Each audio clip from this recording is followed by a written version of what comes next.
তুফানের আমরা মাত্র একটা টিজ ছেড়েছি। টিজ শব্দের অর্থ হলো যে উস্কানি দেওয়া। টিজ শব্দের অর্থ উস্কানি, অর্থাৎ কেবল একটা উস্কানি দিলাম, পুরো ট্রেলার, অনেকগুলো গান, অনেক ধামাকা, অনেক চমক তো সামনে আসবে। দর্শক, কথাগুলো কিন্তু আমার না, এই কথাগুলো কিন্তু বলেছেন নির্মাতা রায়হান রাফি।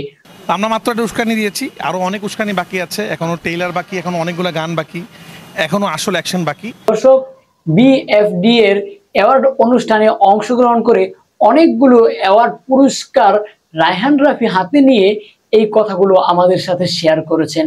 এখানে কিন্তু আমরা সকলে জানি বর্তমানে তুফান ঝড়ে কিন্তু কাঁপছে সারা বিশ্বের বাঙালিরা।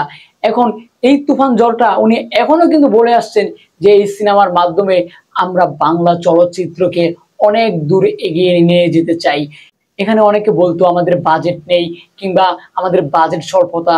এই জায়গায় আজকে রায়হান রাফি কিন্তু নিজে স্টিল থেকে অনেকগুলো বাজেট নিয়ে, অর্থাৎ অনেকগুলো বাজেট না হলেও উনি অল্প বাজেটের মধ্যে হলেও উনি ওনার কাজটা, মেধাটা, সেটা অল্প বাজেটের মধ্য দিয়ে সকলের সাথে দেখিয়ে দিয়েছে যে এনিমেল, পুষ্পা এবং জওয়ান টাইপের সিনেমা আমরা এই বাজেটের ভিতরেই করতে পারি। সুতরাং এটা কিন্তু একজন নির্মাতা রায়হান রাফির অনেক বড় মেধা এবং তার সম্পূর্ণ ক্রেডিট।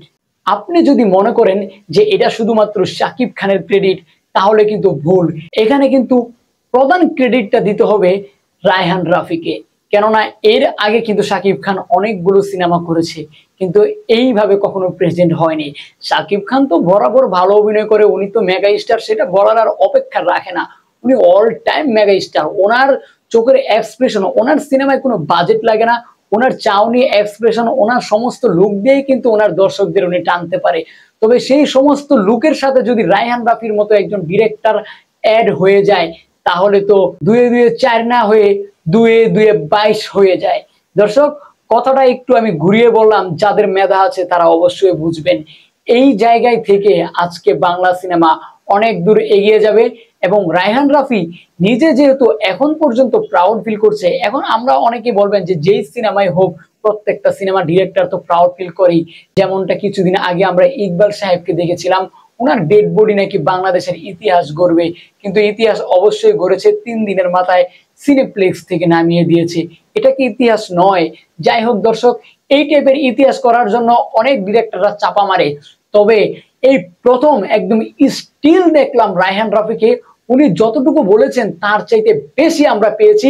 এটা যারা আমার সাথে ভিডিওটা দেখছেন তারা অবশ্যই একমত হবেন এবং যারা সোশ্যাল মিডিয়ায় অ্যাক্টিভ রয়েছেন তারাও অবশ্যই আমার সাথে একমত পোষণ করবেন। কেননা এর আগে রায়হান রাফির যতগুলো ইন্টারভিউ আমি দেখেছি, আপনারা যারা সোশ্যাল মিডিয়ায় অ্যাক্টিভ থাকেন তারাও হয়তোবা দেখেছেন, এই ইন্টারভিউগুলোতে উনি কখনোই কিন্তু এর চেয়ে বেশি বাড়িয়ে বলেনি, যেমনটা আমরা এখন টিজারের মাধ্যমে পেয়ে গেলাম।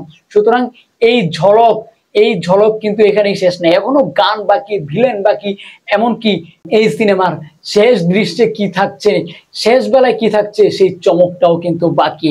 রায়হান রাফি কিন্তু এটাই বলেছেন সম্প্রতি একটা ইন্টারভিউতে। যাই হোক দর্শক, আজকের এই রায়হান রাফির কথাগুলো শুনে আপনাদের কেমন মনে হলো অবশ্যই কিন্তু কমেন্ট করে কমেন্ট বক্সে জানিয়ে যাবেন। পরবর্তী ভিডিও নিয়ে আসার আগ পর্যন্ত সকলেই ভালো থাকুন, সুস্থ থাকুন, আমার আজকে আপডেট নিউজ চ্যানেলের সঙ্গেই থাকুন। আল্লাহ হাফেজ।